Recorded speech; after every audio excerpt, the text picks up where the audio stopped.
Hello mga mi. So, here are my day body care and skincare. So, ito yung mga proven and tested ko ng body care. So, sila yung nagstay talaga all through years. Wow, all 3 years. So, alam nyo na, this is heaven for me as maarte na girly. Okay, so let's start. Papakita ko paano ko nilalayer siya. Normally guys, 'pag nagsi-skincare ako, inuuna ko yung face ko. Then sunod na yung body care ko. It's because ayoko nang hawakan yung mukha ko after kong mag-skincare. So let's start. Beauty products na gamit ko dito or skincare products. You can buy it in TikTok and Shopee. Tamad na tamad ako lumabas para bumili ng skincare products ko kasi pag naubos agad siya or konti pa lang bumibili na ako. I restock immediately.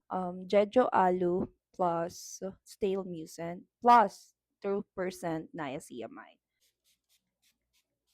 Sorry guys, so this part I had to do a voice over kasi nawala yung microphone ko. I don't know why. By the way, this CosRX Nail Mucin, it's my OG for my acne breakout. Since 2020, ito lang talaga nagpagaling ng breakout ko na. Until now, I'm still using it. For my eyes, I'm using the Revive Eye Serum Ginseng. Napagsisiyan ko to, sana bata pa lang akong gumagamit ako ng eye serum. After this one, I'm gonna ngayon mag-moisturizer natin. Hindi pwede mawala sa akin ng moisturizer kasi sobrang dry ng balat ko. Umawag at gabi, ito ang gamit ko from Centella. After the moisturizing, I'm using the Arbutin 360. Oo guys, meron din pang body niyan and meron din pang mukha.